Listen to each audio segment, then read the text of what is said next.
everyone, and welcome to Living the Challenges YouTube channel. My name is Yulia. I live in Vancouver.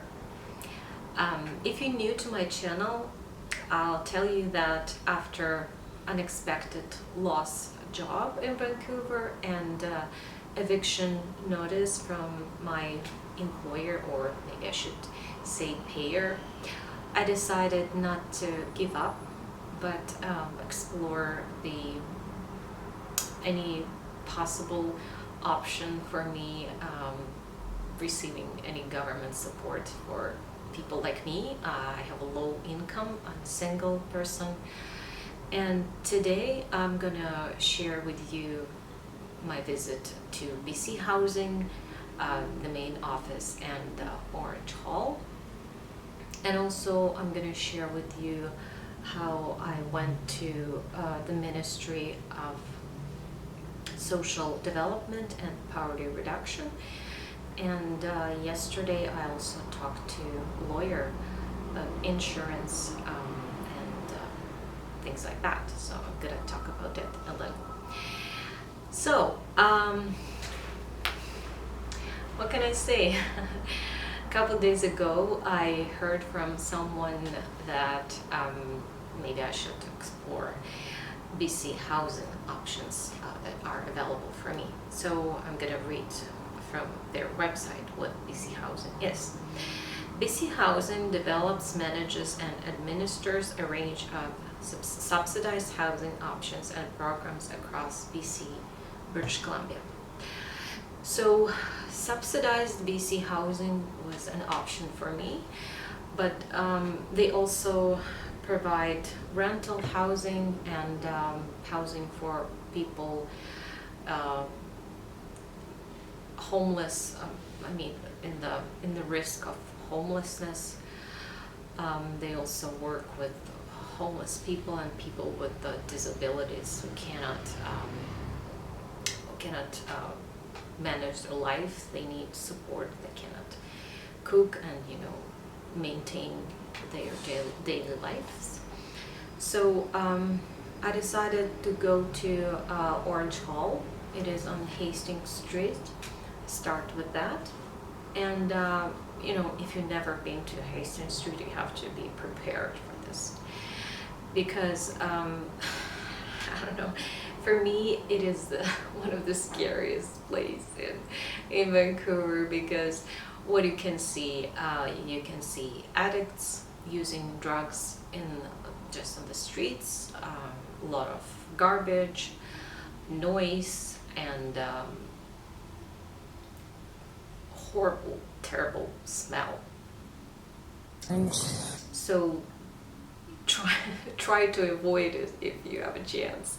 If you have no chance, just be prepared for that. Okay, so I visited Orange Hall, and the officer told me that, well, you know what, maybe you should go to the main office, because here we're more focused on homeless people, and we try to support them. We have a program for prevention of homelessness, and also we work with people with disabilities. This is something called like support housing for people who cannot take care of themselves. And he also said, well, you can send your documents, you can apply for subsidized housing, you can submit this application, send it to us, this application and also supportive documents, and we will apply for you if you want. It could be an option. Or you can go to the main office in Burnaby, which is very close to Metro Town, and you can talk to these people, and maybe you will get more information, because it's what they focus on. So I came to the main office and I talked to the officer, and well, I realized I was a little bit came back to the ground, because he said, well, okay, you're single, you have low income, okay, but you know how many people with low income, single people we have here. Do you know that there are families with small kids, and they also are in the line, probably in front of you. They have priority. We have seniors who cannot live without support, and probably you won't be in the priority list. So just be prepared for that. We don't know how long it may take for you to actually get subsidized housing, but just be prepared for that. So yeah, I was a little upset about it, but anyway, I filled the form, and I also gave him supported documents, which in my case it was NOA, notice of something, notice of assessment, I think. This is how called. It's a document from CRA. When you pay taxes, they will give you, you have to fill this paper, and it was a kind of proof of my low income. I also brought them a paper proving that I received a notice from my employer together with the notice of eviction. And you'll also have to have PR card or Canadian. You have to be Canadian citizenship to be eligible for this program. Anyway, the officer told me that we will process your application, but just keep in mind that if you have no income, like I lost my job, I have no income now. If you have no income, it means you have nothing to pay for rent. So BC housing is not just a free housing. You still have to pay your rent, but it is a reduction.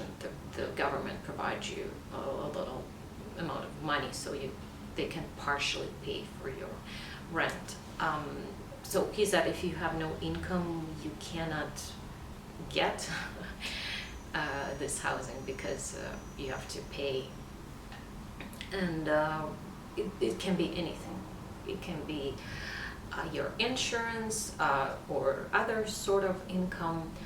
If you have no income for now, maybe you should go to the Ministry of Social Development and Poverty Reduction, which is across the street, and it's very convenient. Anyway, I came to this Ministry of Social Development and Poverty Reduction, and they gave me a bunch of forms that I have to fill in order for them to start actually my application, consider this application. So what do we have here? We have, let me see, shelter information.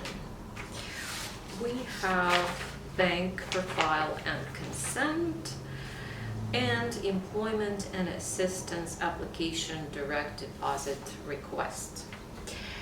So to apply for this support, you can fill forms on paper and come back to the office, or you can create an account, BCE ID account, and apply from there.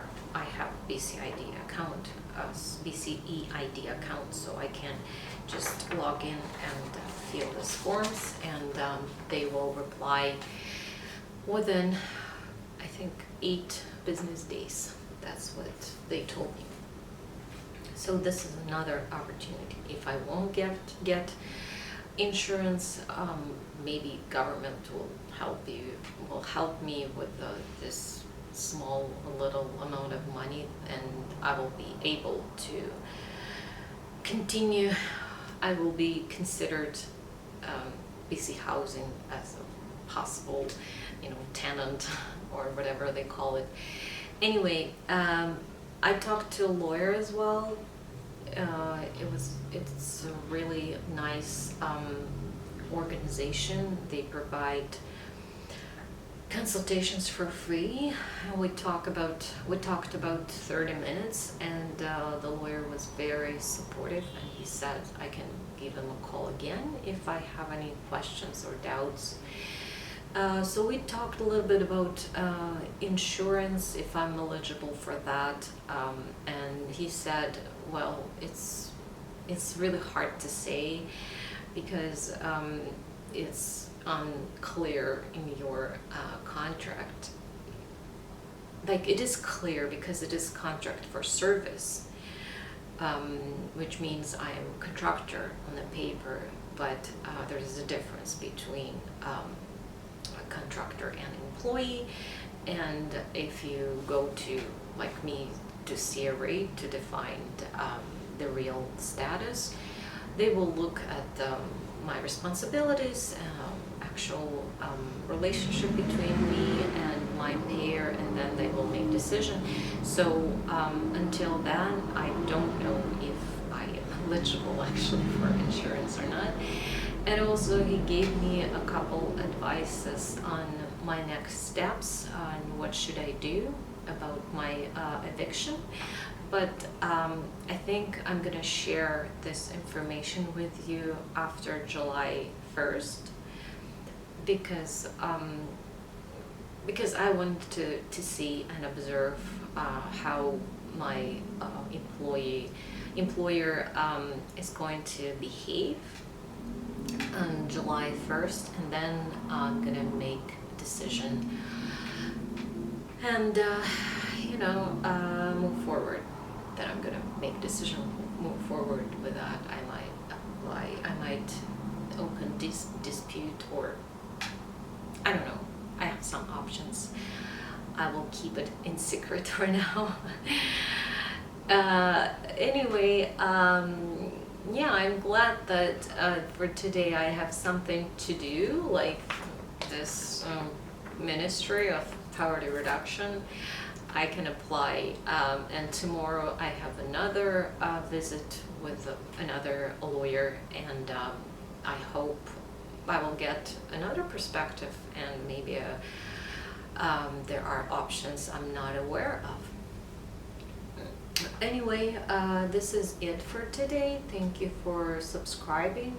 If you like this video, give me a like or comment. I really appreciate it. Thank you for watching, and have a nice day.